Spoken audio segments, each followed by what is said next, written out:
right, everybody, and welcome to the Touch of Gaming podcast, episode number 124. That was perfect timing, Jared. As soon as I switch the camera, all I see is your belly. It's like, wow, that's at least it's your belly. It could have been worse, I guess. How's it going, Jared? Sorry, I was typing something on my other computer. Oh, I thought you moved your screen down. I'm like, that's so weird. What are you doing? No, that's great. I had to type something on the other computer behind this one. Oh, you have a computer on a computer action going. Yeah. That's good. Yeah, that's how good. are you doing, Lloyd? I'm doing really good. Thanks for asking. I'm good. Christmas shopped out. I don't want to shop for a long time. I don't want to enter a store until the month of December is over. But I'm doing good. Doing really good. Good. Yeah. How about you? How are you feeling this week? I feel fantastic. I feel better than I have in like a month. That is a very good thing. Yes, I am through all my insanity. I'm a little tired. My little baby is starting to teeth, so. That's a fun time. Yeah. Are you getting more than 3 hours sleep a night? Yeah, but just barely. Well, then you're lucky. You're lucky. That's a good thing. I remember those days. Like they were yesterday. Yeah, it's so frustrating. You put him down to sleep, and like he sleeps like an hour, and then he's back up, and you're just like, and it takes him another hour to get back to sleep. It's pretty rough. It's great. It's great. Well, hopefully that ends soon for you, man. Yeah, hopefully. Cool. Well, let's get on with the show. It's almost the end of November. It's kind of unbelievable. I can finally shave this nasty chunk of facial hair that I have from Movember.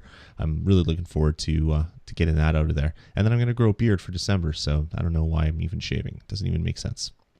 Is it like Beard-ember? It's Decembeard, yeah. It's Movember and Decembeard, yeah. But it's not a thing. You don't raise money for it. I always grow a beard over the holidays. It's just kind of one of those things I do. I don't know why. So let's get into the show. No announcements for you other than the revised version of vgpodcast.com. Just would love it if you guys can head on over and take a peek at the website. Just have a look around. Let us know what you think of the look and feel, what you like about it, what you don't like about it, and if it's actually loading as quick as I think it is for everybody. If you don't remember, I don't know if I mentioned it in the last episode. I might not have. We refreshed the look and feel of the website last week, and it's been going really good. I'm quite happy with it. So just curious to hear back from some of the listeners what their thoughts on the redesign are. So if you could do that while you're listening, that would be awesome. Shoot me an email, vgpodcast@gmail.com, and let us know. All right, Jared, let's get into what you've been playing. So what you've been playing? So I think everyone knows that I'm willing to have an open mind to try, weird and different and strange ideas. And sometimes I find great stuff like squids from it. Yeah. And other times I find the strangest things I've ever seen, which would be burrito bison. Yeah. So you're like a bison, like that's a luchador type thing. Okay. So already this is strange. And you're basically slingshotting yourself out of the rink, bouncing on gummy bears, and trying to get as far away as you can. So it's one of those games like the flight game or Fly Kiwi Fly, where you're trying to fly further and further, and you get to go to the shop with the money that you earn and upgrade it. But yeah, you're bouncing on gummy bears, and you can upgrade the same stuff that you usually can, the strength of your initial shot and how much you fly and how much money you get. It's my new weirdest game that I've ever played, and it's kind of I just don't like it. Like, it's by Ravenous Games, which are the guys that did League of Evil. Right. And yeah, it's just weird. Even if you find it for free on a one-day sale like I did, it's probably not worth it. Just saying. It's really strange, and I like these types of games where I try and get further and further, and usually I get addicted to them until I can buy everything. But no, it's just weird. That's a shame. I saw the developer and I thought maybe this one would be one to pick up. And I actually downloaded it, but I haven't tried it yet. So I think I'm just going to hit the old delete button and remove it from my iPad. Yeah, it's weird. Interesting. I don't know if I've ever had like a weirder game experience. I mean, it's like a bison, but only like the head's a bison. The rest of it is like more manish.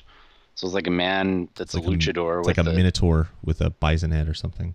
Yeah, it's weird. So anyway, and then I've been playing a ton more of Skylanders Lost Islands. Part of that's been because all the Skylanders that you made me buy have all been arriving. So I've been, importing them into my game. Nice.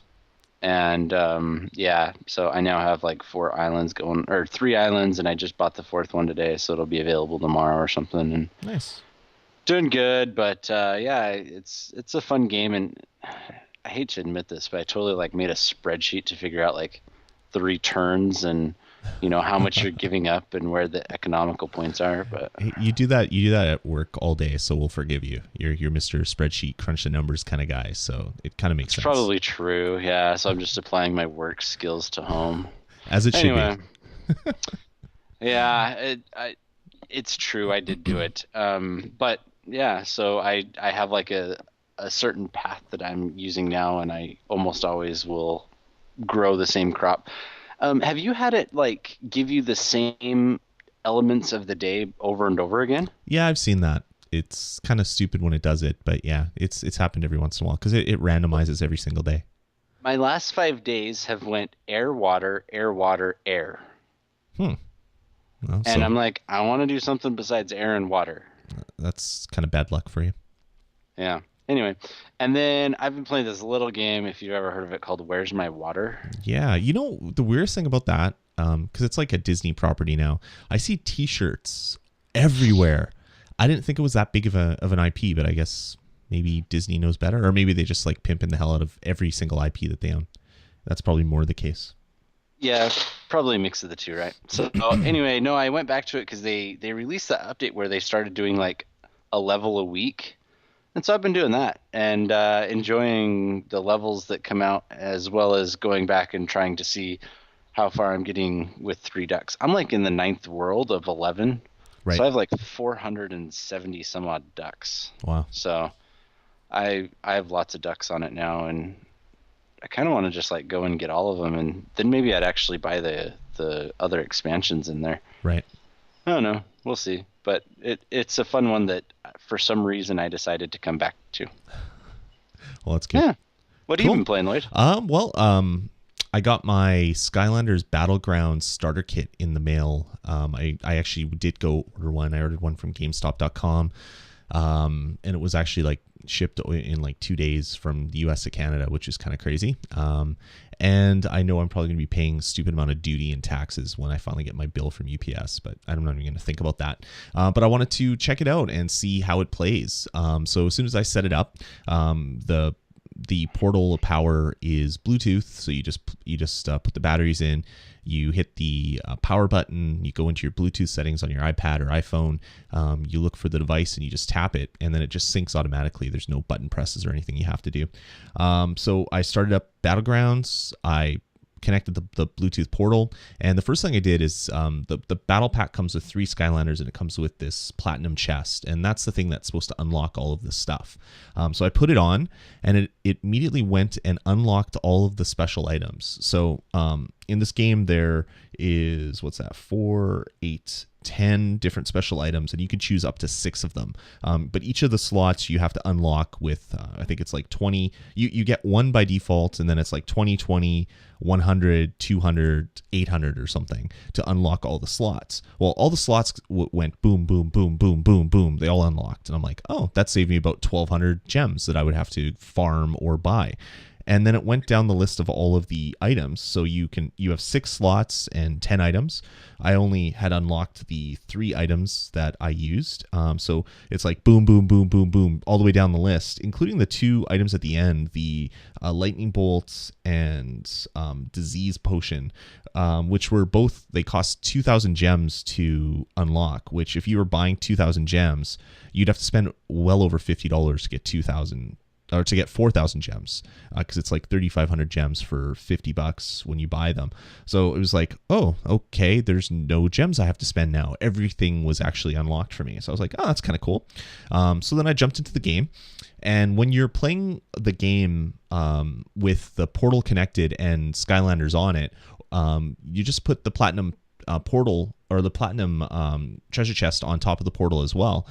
And it gives you a treasure chest bonus. So it amplifies the amount of gold coins that you get from every battle. And we talked about this last episode, Jared, and we wondered how like destructive to the fun of the game this is going to be, because getting coins was slow, and for a Skylander to fully unlock all of its skills, it's going to cost you, I think, 100 gems, and then probably about, let's see, 2016 12, so it's probably about 60,000, maybe 60,000 times 2, and then maybe 150,000 gold to unlock all the skills and max them up fully. So a fair bit of coin, and I'd only ever done that to one of my characters that I played with, and it was pretty tough. Like after beating a battle, you're maybe getting like 4,000 gold or something, so a fair bit. So I did a battle and I had the platinum treasure chest on it, and you get a 10 times bonus for every gold that you get. So where you're getting 4,000, now you're getting 40,000. So I beat a whole world in worlds, or I beat a whole mission in World 2. I think I beat like 2.4 or 2.5 or something, just one that I had played before. And I had just under 100,000 gold in my account. So I think I had like 80, and I haven't played another match since. I wanted to talk about this on the show. My gold is now at 634,649 gold pieces. And it's just like, okay, so now I don't ever have to worry about gold. Gold is essentially useless to me because I can play one world in World 2, or play one mission in World 2, and I get like 500,000 gold coins. A little overpowered. The other thing that I don't know if it unlocks or not is the Champions of Light. That's the little item that doubles the XP that you get when you complete a battle, because I was able to grind out the 800 gems just by playing missions. So I bought it, and I anticipated that when I put the thing on there that it would unlock and then it would refund those gems back to me, but it didn't. So I'm not sure whether it unlocks it or not. It doesn't say anything in the instructions what it actually unlocks. It just says unlocks a bunch of great stuff to help you get further in the game. But yeah, and that's pretty much it. The gameplay is exactly the same, except if your characters die, you can just swap out another Skylander just by putting a Skylander on the portal. The really neat thing now is mid-battle, you can put a different Skylander on, take one off, and put another one on. You don't have to wait till the end of the match to change your characters. So if you are fighting in a battle that has a lot of range characters and you wanna have range characters yourself, you can just take your characters off and put other ones that have range attacks and do that. So I'm really enjoying it. $50 is a lot for an iOS game, even though it comes with a cool portal and some great looking little toys. I'm not upset that I had bought it, because as well as unlocking all the different items, it gives you like a healthy stock of all the items, like 50 for the first one, and then I think it's like 20s for all the way down the list. So I don't have to buy any items. I don't have to worry about that stuff. It's fun. I can go out there and have a battle and just have fun with it. But at the same time, the portal and that treasure chest kind of just ruins the whole, I guess, the whole money aspect in the game. So much so that I don't want to play now when I'm not by my portal, because I'm not getting 10 times my gold. So I was on break at work after lunch, and I had about 15 minutes to kill before I had to go to a meeting. And it's like, oh, I should play some Battlegrounds. And I'm like, oh no, my portal's at home, so I'm not going to get as much gold as I don't need gold anymore. This is the stupid thing. And I'm like, no, I'm not going to get as much gold. So maybe I'll just I'll browse the web for a few minutes before I head out to my meeting. And it's just like, that's kind of ruined the fun of that playing on the go now. I don't ever want to play it without having the portal beside me. But anyway, yeah, that's Skylanders Battlegrounds with the portal. It doesn't change my review score at all. I believe I gave it a 4 out of 5 last week. Still really dig the game. It is pricey. Like I said, it's $7 for just the game, or it's $50 to buy the starter pack that comes with the toys and the portal. So it's not yeah, it's not cheap by any stretch of the imagination, but I enjoyed it. So that's my updated review, like I said I would, of Skylanders Battlegrounds. Any comments, Jared? No, I just think it's funny. That's an insane amount of money to be getting from every battle, and yeah, it just sounds like the economy is completely gone. Maybe it's a really good way to go, like if you have little kids that are having a tough time with the game or something. I don't know. Yeah, I mean, all it does is it takes gold out of the equation, and the way that the game plays is you don't actually level up your characters. You level up the person, like your portal master or whatever they want to call the guy that is controlling all these things. So you unlock a character, and then you can immediately upgrade all of his skills. So there's no progression. It's just like immediately, I want to use Stump Smash, and okay, I'll put Stump Smash on there, and I haven't upgraded him yet. So you go into the menu, and boom, all the skills are at 100%. It's like, oh, okay. So I don't know. It kind of ruins some of the I guess the leveling up aspect of it, I guess, but at the same time, it's not like you're leveling up each character individually. You're just making their skills more powerful. So I'm not sure yet whether it's a bad thing, but I'm going to play with it and see how far I get. Anyway, but yeah, it was a lot of fun. But yeah, 10 times gold is just stupid. There's like a battle, like before the end of the battle where you get like the big bonus. Like I killed 3 enemies on the screen, and just by picking up the gold they drop, I had like 20,000 gold, and it's just like crazy. It took forever to get 20,000 gold in previous battles. So anyway, it's kind of nuts. I've also been playing Groove Coaster Zero, and Groove Coaster was the great like Space Invaders Infinity Gene themed rhythm action game. So you're tapping little dots on the screen as they come by, and it was a lot of fun. It came out, I want to say 2 years ago. I had a lot of fun with it. And they came out with Groove Coaster Zero, which is a free title, and it's basically it's kind of like the freemium in-app purchase fueled version of a Groove Coaster. Every day you get a game or get a song that you can play one game of, so one mission, and you can play it once a day, and you get a new one every day. And you can win stuff, win gold or win credits to then buy songs permanently, so you can play them over and over and over again. So if you haven't played the original Groove Coaster, definitely check out Zero. And if you like it, instead of doing the freemium stuff, I would just say go buy Groove Coaster. I think it's like $4, and because you'll spend less on all the songs that way than you will buying them piecemeal in the Groove Coaster Zero. And also downloaded Waz with a Cause, Vengeance Waz with a Cause, because we talked about it last episode.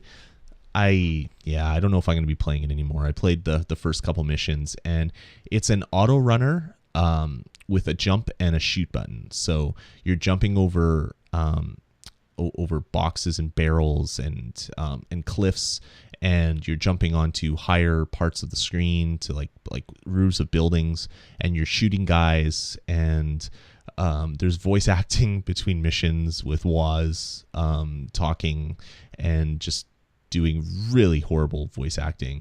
And there's nothing about this game really makes me want to go back and play it. So I said I would check it out and report back, and I did, and it's not pretty. You know what game we didn't report back, even though we said we were going to? Which one's that? Heroes of Order and Chaos.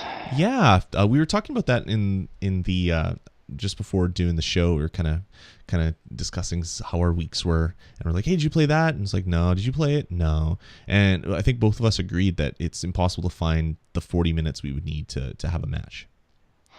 Yeah, it's just, you don't have that regularly, right? So, and usually if I do have 45 minutes or whatever, I am not playing iPod. I'd rather go, load up a console or something. I said, I got the Wii U to play. I just picked up Vita on Black Friday because they were like stupidly cheap. I have 3DS with some games on it that I have to beat. I have my PS3 with a bunch of games I have to beat and review. If I have 40 minutes, I'm playing a console or another handheld. I'm not playing a game on my iPad. Not because I don't think it's deserving of a 45-minute game, but I just got so much content on all my other systems right now that I have to chew through with that.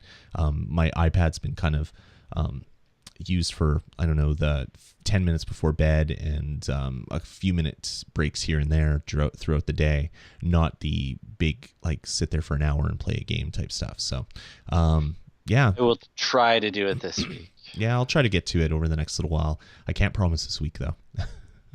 Yeah, we'll see. Exactly.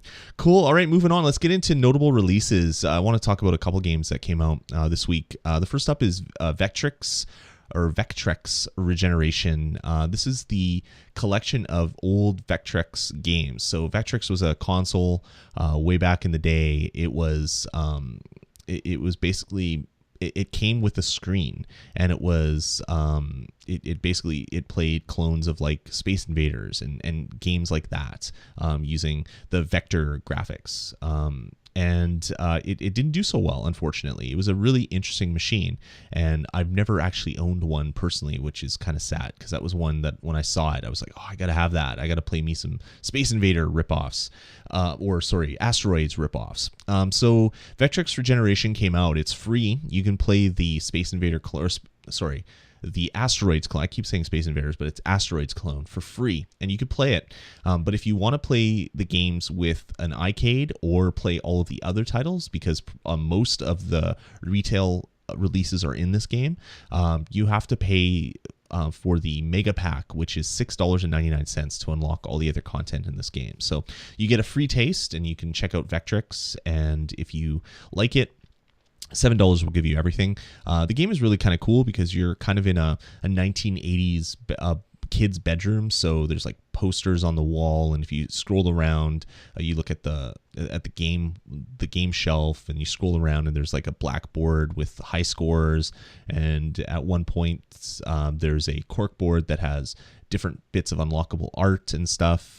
So it's a really well done interface, and it's something that I definitely will be purchasing at one point. I haven't done it yet, but yeah, if you're into like old retro arcade games, you might want to check this, or arcade game like systems. You might want to check this one out, and at least download the free one and have a look at an old console that not many of them were made. So check it out, Vectrex Regeneration. We also saw the release of Jet Set Radio, which is a really awesome Sega Dreamcast game, which I loved when it first came out. It's available for $5. I'm hearing that it has some control issues though, so your mileage may vary on that. Have you picked that one up? I have not. I just got a free. I think I have it for free on my Vita. Actually, I think it's part of PlayStation Plus, so I might be playing it on my Vita first, which I'm looking at right now. I don't know. I haven't downloaded it yet. I don't think. No, I haven't. Maybe I'll start that download right now. And I have not picked it up.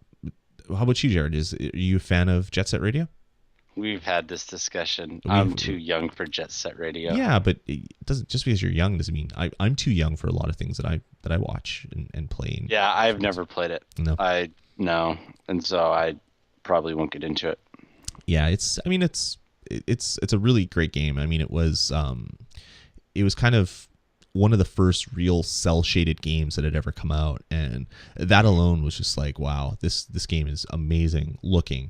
And it was a lot of fun. You basically skate around on inline skates, and you tag different parts of the world, and that's what the game's all about, is graffiti. So check that one out if you're into that. But be warned, some people are reporting that there are some control issues.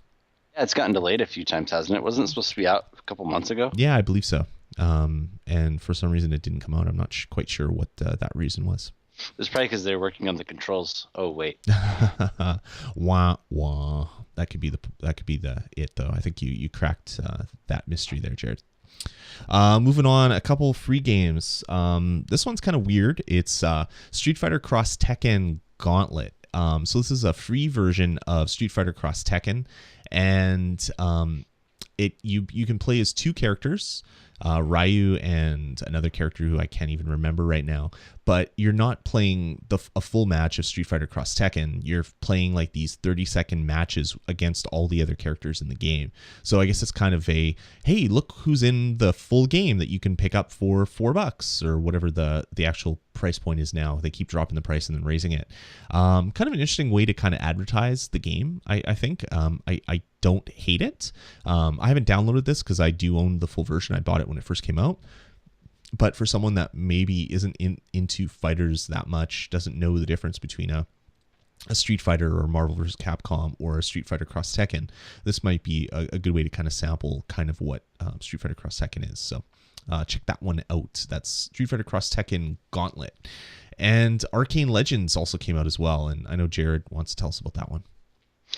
Yeah, Arcane Legends, it's by the Spacetime Studios guys. They've done a few of them now. They first started out with Pocket Legends, and they've done a really good job at continuously providing content to their games. It's like a pseudo MMO kind of, right? Yeah, it's a free-to-play MMO.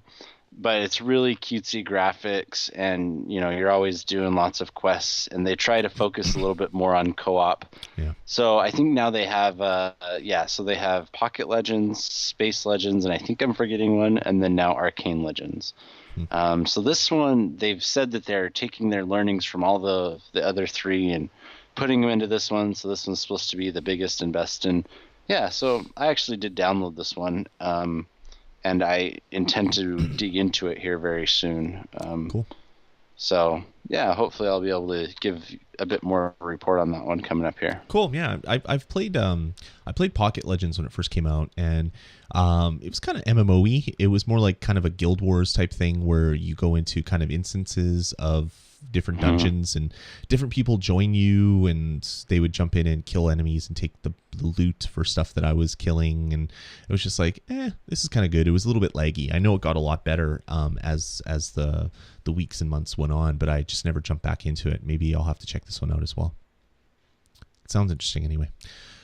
All right, man, let's get into the news. The first up is the news that a new game publisher has popped up, and it's not like kind of some dude in his basement deciding to do the marketing to publish games. This is GameFly.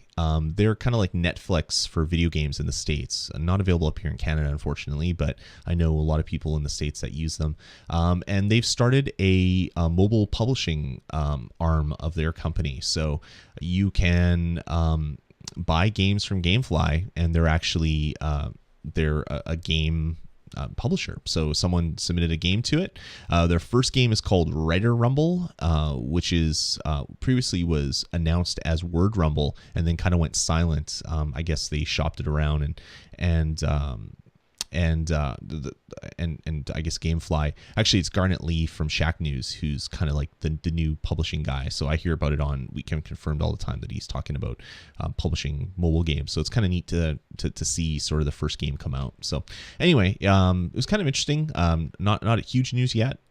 Writer Rumble is kind of this really strange kind of battle word spelling boggle kind of game, but it looks kind of interesting. It's kind of like Puzzle Fighter with words. So if you're into that type of stuff, you might want to check it out. It's 99 cents on the App Store. I have not picked it up, so I can't give you any idea whether it's good or not, but I'm going to keep my eyes on it, definitely. I know that's a game that's right up Jared's avenue, so maybe that'll be something Jared will check out in the future. Feeling a little exhausted, though, right now of word games after playing Word Wonders and way too much letterpress. Right. So if I pick it up, it might be a week or two. Yeah, for sure. Yeah, I think that the only bad thing about this release is the fact that it has come out after letterpress, which just like set everything on fire. Like that's all everybody was talking about for a while. So it seems like kind of the bad time to bring a word kind of focus game to the market. But yeah, I guess it's the first GameFly stuff. Being GameFly and owning Shack News and owning a bunch of different properties, you can kind of pimp this stuff out pretty easily. So it's probably good for the developers because they're going to get a lot of advertising over a lot of different areas. So good luck to GameFly Publishing and all of the developers that are submitting their games there. Yeah, I think it's kind of interesting. It seems like that there's been a few of these companies now that are now getting into publishing, which seems a little strange. Zynga has started publishing some things, different titles from what they're used to, and now GameFly. It's interesting because it's almost like the model of big video games are starting to come to the iOS version, so more and more people are using publishers. Yeah. I mean, there was a report that came out, it was last week or the week before, that basically saying that only 1% of iOS games are now breaking even. So there's or making money rather. Some of them are breaking even, but only about 1% are really making money. So there's something to be said about using a publisher because they handle all the heavy lifting of marketing and getting people to get eyeballs on your game. So I don't know. Good luck to GameFly. I mean, they're doing good things with game rentals, but as newer consoles come out, like the Wii U, you don't even have to go to a game store and buy games anymore. You can download them all like right where you're sitting on your couch. So I think services like GameFly aren't going to be needed in say 5 years, but they're kind of I don't know, they're branching out, which is a smart thing to do as a company. So good thing for them. All right, moving on. This one kind of hit me by surprise today. DENA and Square Enix are partnering together to bring a game that was previously released in Japan to US and Canada. It's called Final Fantasy Airborne Brigade, and it is a free-to-play in-app purchase focused social game based in the Final Fantasy universe, and basically it's based around airships, and basically you pilot an airship. You can join in with your friends and go on adventures together. It has some card mechanics to it as well, and a bunch of other things. It's like this weird thing, and really the only thing that they've put up about this is the fact that it's coming, and there's a website you can go to. What is it? It's ffairbornebrigade.com. And if you go there and you sign up, you give them your email address, they will give you a promo code to then go and or I guess not a promo code, but once the game comes out, they'll give you a code that you can punch in the game, which unlocks a character. I think it looks like it's Cloud Strife. You can unlock Cloud to come in and bust some crap up in your game, I guess, and win some battles. So interesting little thing. I guess this as I said, it did come out in Japan. I'm not sure whether it did well, because I haven't really heard too much about this game other than this release, but it sounds interesting. I don't know. This another game in the long line of Square Enix games lately, Jared. I wonder how this one's going to do. Yeah, I mean, I wanted to care, but I just don't. I don't want to see Final Fantasy brought to a free-to-play social in-app purchases, because Square Enix has already proved that they don't know how to price games. And it's just, just not really, I don't care. Yeah, no, I'm kind of in the same place. Like, it's going to have to be, I'm not just going to download it just because it's Final Fantasy when it comes out. Just like you, I've been kind of burnt on super high-priced games coming from Square Enix, but I'm curious. I want to see what it's all about. So, did you notice that in the announcement, though, it says a free 3-month exclusive in-game card featuring Cloud? Like, what is a 3-month card? Does that mean, like, you only get the card for 3 months? Because that's even worse. That could be. I didn't see that part. I just said sign up and get a free card, and I gave them my email address so I could get lots of spam, because apparently that's what I do. I didn't see that. I'll have to look into it a little bit more. That makes it even more scary. So you're going to be buying packs of cards that are single use, maybe? Is that how the freemium stuff works? I don't know. We're kind of just guessing right now, because there isn't too much released about the North American version of this game. So definitely we'll be watching this one, and hopefully we'll have more stuff to say in the future. But yeah, you can. Yeah, I don't know. I don't see anything else here. I don't see any more information about it. Just that you can get a Summon Stone card, a free in-game Summon Stone for signing up. You can equip Summon Stones to have Final Fantasy characters come help you in boss battles. Yeah, I don't know. Interesting. More to keep track of with I don't know, Square Enix's weird foray into like mobile space. I still don't think they know what they're doing, but I'm really curious to see what this one is all about. Moving on, this is some really good news if you're a fan of the 3DS, and that is the game Mutant Mudds, which came out on the eShop a while ago, is coming to iOS next week on December 6th. It's going to be coming out for $1. And if you're not familiar with Mutant Mudds, it was a really great kind of retro 8-bit platformer super difficult. Like there's some levels where I must have played them about 60 times to beat them, and they're not small levels. They're long levels and really frustrating. And I remember basically talking at length on my Twitter about how frustrated I was and how this game is impossible and I don't know how I'm going to beat it and blah, blah, blah. And the developer, Jules Washam, basically said, come on, you can do it. Just try it one more time on my Twitter. And I'm like, holy crap, the developer is actually watching what people are saying on Twitter, which is pretty cool. So he just posted that today that it's coming out.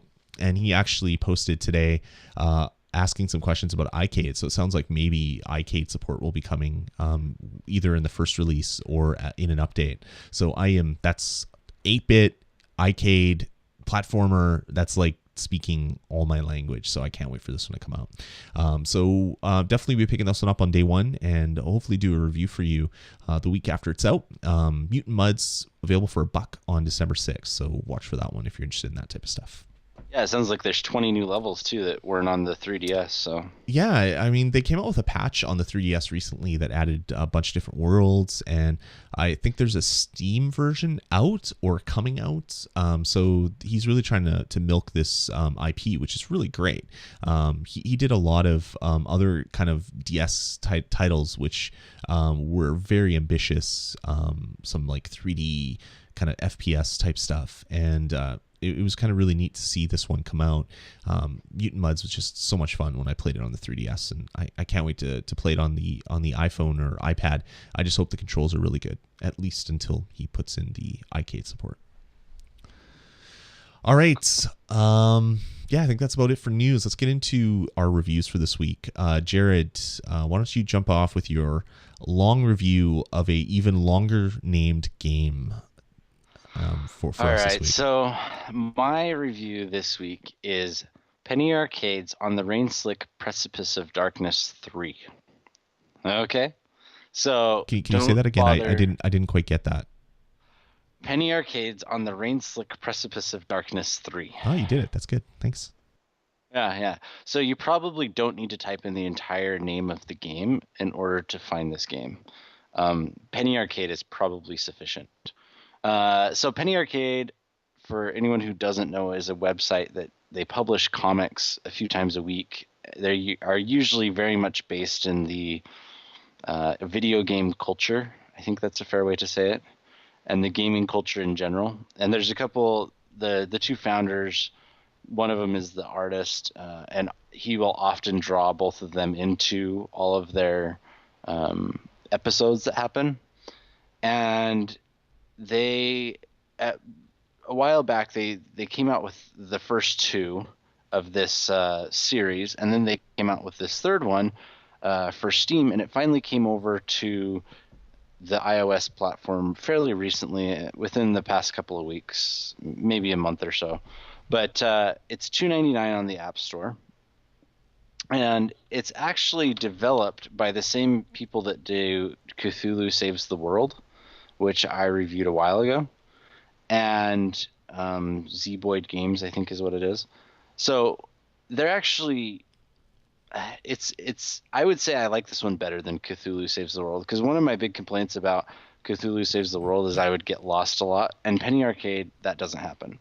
So it's very much a Japanese RPG style game in that at the top of the screen, during all of your battles, there's a timeline, and all of your characters are traveling this timeline to the right based on their speed. So your faster guys move faster. They hit a point where you have to issue the command, and the game pauses when you're issuing commands. And then you have the hit a little bit later, which is when they actually execute those commands. So it's kind of cool that way, because it has kind of that active system, but then it pauses so that you can think about your turn. It has a lot of humor throughout the game. I mean, all the time. However, one kind of bad thing is I did not play the first two, and it seems like there's a lot of inside jokes that maybe I wasn't really getting because I hadn't played the first two.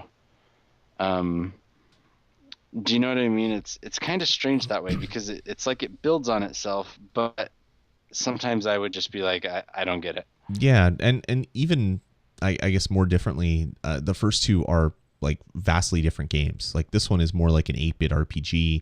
The other ones are more like point and click adventures in some part with some battles, like kind of real time battle RPG type stuff thrown in. So it's even more of a kind of an oddball.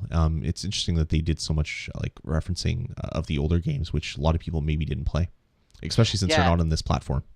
and I think that they are also referencing some of the cartoons, and I don't follow Penny Arcade extremely closely. I read a few of their ones when people comment that they're super funny or something like that. So I don't know if maybe some of them are jokes from in there or what, but there's just a lot of like inside jokes that I was like, I get that they're trying to be funny there, but I don't really understand why it's funny. So that was kind of one little bit of drawback to it. Um, but there's a lot of really great parts about it. So one of the critical things in any Japanese RPG game is the magic system. So the way that they do this one is there's actually classes, and the classes are done with pins. So you have your main four characters, and then you get pins that you can then attach to them so that they then get those moves, whatever they may be. And some of the classes are just completely bizarre. There's one that's like the slacker class, and it really doesn't do anything. But you occasionally like it'll give you like a level up, but he has like no abilities. So it's like, why would I use that? And they actually use these classes to level. So your characters don't level up; you level up classes.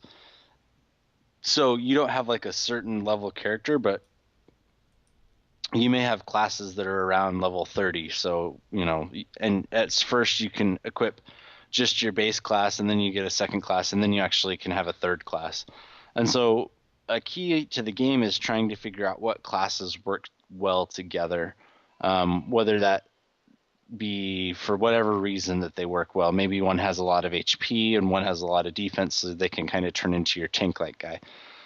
And then they also have some just really strange classes that are kind of within the normal RPG roles. However, they take them for a really weird spin. So they have the Dino Sorcerer, which is kind of like a summoner type guy because you turn into a dinosaur for 3 turns.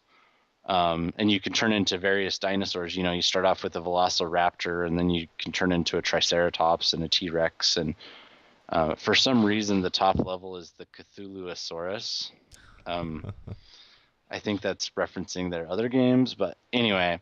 And then there's just one of the other characters is the Diva, and Diva is fast. And one of my favorite ones actually is the Gardener. And the Gardener goes and plants a garden that has a different effect on the game. You can get various different types, and you can be like, oh, I want the garden of dangerous bees, and then the bees damage the bad guys each time. So that's kind of fun, that they have all these strange classes. And actually, I think the leveling mechanic works extremely well. It's one of my favorite things about the game is that you can play around with you can't change your base class, but each character then can have 2 different classes based on the pins that they have, and you can shuffle those pins around to find great things. There's the Tube Samurai, which was pretty funny. Cardboard Tube Samurai. That's one of their best comic series every once in a while. I love it. Yeah. So there's the Tube Samurai in the game that you can become, and it's pretty good. I did use the Tube Samurai. So it's cool though, because then each of those classes gets the different powers. Another thing that they do that's really innovative in it is the magic system. I don't know about you, but lots of times when I play these types of games, I end up saving all my mana for basically bosses. You don't really use them on normal guys because you don't want to waste it, and you don't want to buy the items to restore your mana.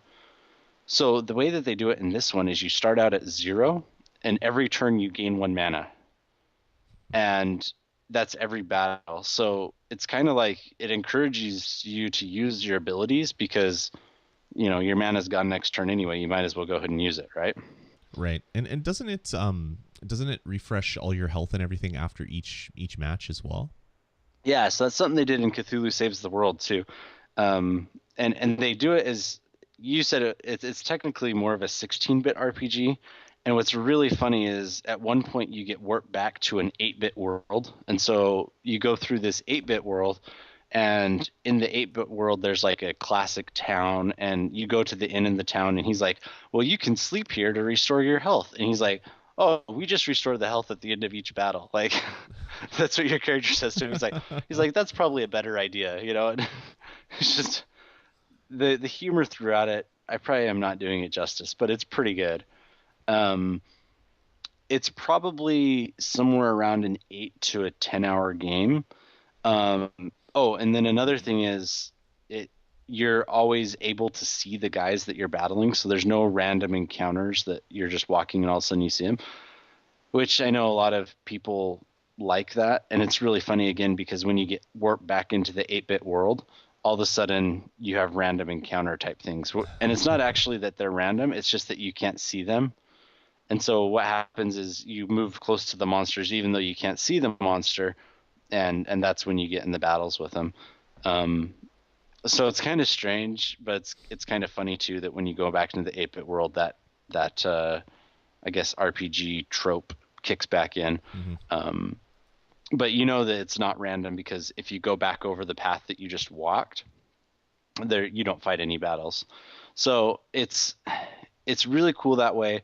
And because of that, they're able to really finely tune the game to make it difficult, like not overly difficult, but just the right amount of difficulty throughout the game, because they know how many guys you fought, because there's only so many guys that you could have fought, right? Because they were all the ones that are standing out there. So you can't go and fight for a couple hours and then come back and just be over leveled. It's just impossible because you can't fight extra bad guys, which is kind of cool. And then they also have 4 different difficulty levels throughout the game. I played it through on normal and I didn't really struggle too much. So I might, maybe I should have played on hard, but I didn't. So, and I don't think I'm going to go back and play it again.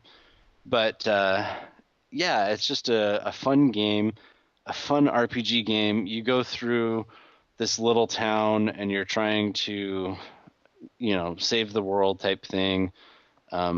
There aren't very many weapons. The equip system is really simple. You have a weapon and an accessory, and that's it. So whenever you get new ones, then you think about extra ones. Lots of battles will have extra conditions, like extra condition might be fire attacks are stronger, things like that keep things interesting, because you might have a set pattern, and all of a sudden you get those extra conditions and you're like, well, I'll go and break up my pattern to go try and do what they wanted me to do. And then the other really interesting and kind of innovative thing that I think they did with it is the item system is completely like nothing I've ever seen before. So if I go and find a potion in a treasure chest, that means in any battle I can use a potion once. And if I go and find a second one, that means I can use potions twice. So it's kind of cool. And then you go and you also find a guy that will upgrade your potions so they become more powerful. And so by the end of the game, I have like 7 potions that I can use at any time, but that's as many as I can use in a game. So it's not like I can go stock up, but it's also, like I said, there's no penalty for you using a potion in a certain battle or any other item, because you know that it'll be there in the next round. So it's not like you have to save them for the boss battles again. So overall, it does so many things that are innovative and I think are actually really good for the genre that I have to give it a 4 out of 5. The few things that bug me, like the humor, I could overcome those. And if you think about it, you're getting like 8 or 9 hours of good entertainment with a fun Japanese RPG game for $3, and it's really great. So yeah, that's 4 out of 5, and I'm gonna say the name of the game again. Penny Arcade's On the Rain Slick Precipice of Darkness 3. So I would say check it out if you have any interest, or if anything I said Right. may have interested you, because like I said, it does have some really innovative systems that really, I think, make the genre a little bit more fun and more interesting, and just make it more enjoyable. So Cool. Awesome. Well, thanks, Jared, for that review. It sounds fun. It's a game that I want to play, so I got to get into it at some time. I think that was like one of my longest reviews ever. Yeah, it was good. You must have really liked it. Yeah. Cool. All right, moving on. Let's get into my review for this episode. And it's not the biggest game. It's not an 8 or 10 hour. Well, actually, it could be an 8 or 10 hour game. Actually, it's probably a lot longer, because you can play it as much as you want. And it's a game that I only picked up because I was getting constantly spammed in my Game Center challenges. And it's a game called Extreme Road Trip 2. It's a free title. I believe it's free. I'm gonna have to double check on that, actually. But I believe it's a free game with in-app purchases. I just want to make sure that they didn't actually up the price or anything. I hope not. And so basically, yeah, it is free. So what the game is all about is you start out in a car and you drive from left to right, and you try to collect all the gold and get all of the fuel, and you try to go as far as you can possibly go. The only controls that you have are, if you touch on the left-hand side of the screen, you rotate backwards. If you touch on the right-hand side, you rotate forwards. So as you go over jumps and things like that, you can rotate multiple times and do jumps and things like that. Do backflips and stuff like that. And those things basically give you they give you bonus points, but they also give you extra boost. So you have a fuel gauge, but once your fuel's run out, you're done. You basically screech to a halt. You can pick up fuel cans, but they don't really give you that much fuel. So what you want to do is do enough tricks and land perfectly, so that you'll get nitro boost, which will then make you go faster, allow you to do more tricks, continue, and so on and so on and so on. And that is that's essentially it. That's the game. Where they kind of keep it interesting is, as you play the game, there's a whole series of cars to unlock. And you unlock them by spending gold or the in-app purchase premium currency, which you can also win by completing challenges and things like that. Each car will have different specs, and each car has a series of missions that you need to do for it.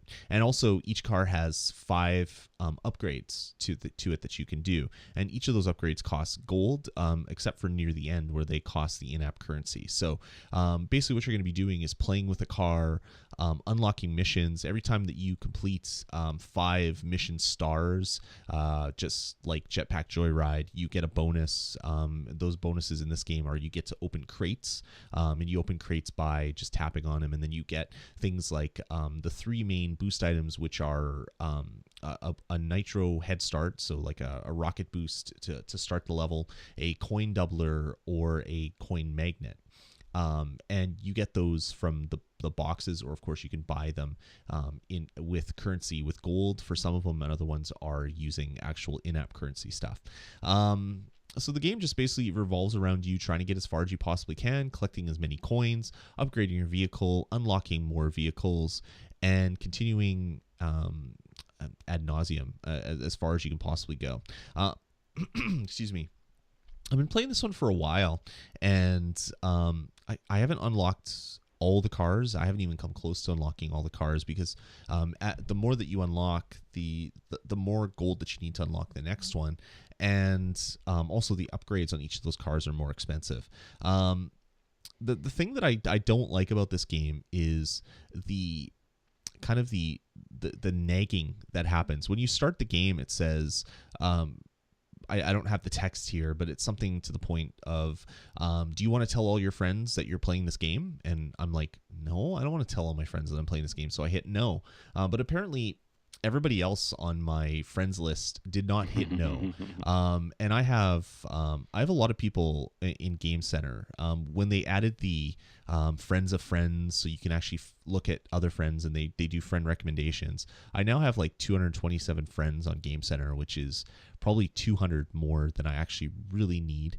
And basically I keep getting spammed. Like for the longest time when this game first came out, my phone was going crazy. Like I was getting Bob has given you a challenge, get to 6,000 meters. Oh, Bob has given you a challenge, get to 6,020 meters. Bob has given you a challenge, get to 6,060 meters. And it just kept going like that, and I'm like, holy crap. So I start the game, I play it, and I beat the 6,000 meters, and it says you beat his score, and then it sends out another notification request to this guy, and then I get a few more meters and I beat his score, and it keeps going back and forth. So the game was just like spamming like crazy, to the point where I had to stop playing for a while. It seems like I think a lot of people have done that, because I'm not getting challenges every 5 seconds anymore, which is a really good thing. And I can actually go about this game and kind of play slowly, which is kind of really what I want to do with this one. It's going to be kind of like a Jetpack Joyride where I really dig it, but I don't want to unlock all of the content in the first day. I want to kind of savor it a little bit and take it a little bit slower. So anyway, Extreme Road Trip 2, it's free. I give it a 3 out of 5. The game itself is good. The upgrades cost so much gold. Like a normal run, you'll get maybe 50 coins. Maybe you'll get 100 coins if you're really good. Upgrades and new cars cost you 2,000, 3,000, 4,000, 5,000 gold.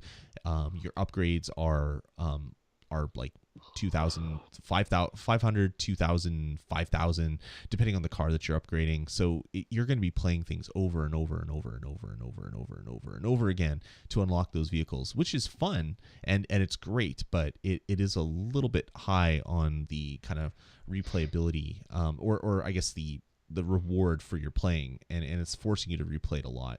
Of course, since it is a title that has freemium stuff built into it, you can buy premium currency and use that to unlock things, unlock cars for paid money. And you can also then, I believe, use it to unlock gold. I want to see how much the gold is. So yeah, you can buy 35,000 gold for it's not finding the in-app purchase for some reason. It's not loading it. Let's see here. For some reason, I guess Game Center must be down. That's really weird. So I can't unlock, or I can't see what the prices are. But I believe it was something like $5 for 35,000 gold, which will buy you a vehicle on maybe the second page of 6. So not crazy fast yet, but not super slow, and then allow you to unlock it and upgrade it fully for $5. And if you want to unlock the really fast cars, the ones that you're really going to want, they cost like the premium currency, which is really quite expensive. Like some of the cars cost you 50, 60, all the way up to, I believe, 200. No, only 50. I thought it went higher than that. That's weird. So yeah, all the way up to 50 of the premium currency, which if you're buying will also cost you that same $5. You can of course sometimes get the premium currency when you unlock boxes, and you can also watch basically ads to get free crates, to then use those free crates to hopefully get other items and sometimes premium currency as well. So it's set up really good to get you to kind of do the kind, I don't know, the fast forward button and spend some money and go about that. So yeah, sorry, I just lost my train of thought there. So that is Extreme Road Trip 2. It is free, and I'm going to give it a 3 out of 5. So check that out if you're into kind of constant moving, replayable, beat your friends and spam them incessantly with Game Center challenges games. So check that one out. Yeah, I think the key here is the whole challenge thing, right? Because I think that's how a lot of people ended up hearing about this game, was because they got, a whole bunch of challenges. And at first, because challenges are new in iOS 6, right? Yeah, there's something that I didn't even see used really until this game came out. So they've kind of been the first, and since then I've had 2 other games that have started to spam me challenges. Yeah. well, Happy Street was one of them, and then Can Knockdown has started to do it. So yeah, it'll be I think interesting to Knockdown see went the crazy too. evolution of how the challenges are used and if they get annoying. Yeah, I just wish I wish you could just turn it off, because I don't really care that someone on my friends list got 98 points on the bar location in Can Knockdown. I really don't. I could not. It's not possible for me to really care less about that. I would like to turn that off, but unfortunately, I don't think you can. Yeah, it'd be nice if you could, by say, turn it all the way off, or maybe turn off by game. Like if you're like, okay, Can Knockdown, I have absolutely no care about this.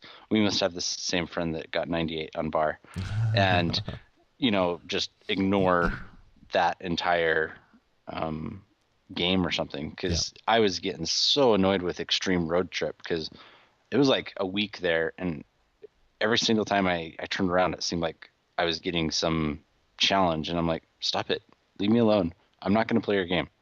In fact, I think that's why I decided not to play this game, was just because I got so annoyed with all of the challenges that I'm like, no, I'm not going to support that. And the worst thing is, I'm in Game Center right now, and I'm looking at my challenges for Can Knockdown, and you actually have to decline every single one individually. There's no like, I don't want to do any challenges for this game at all.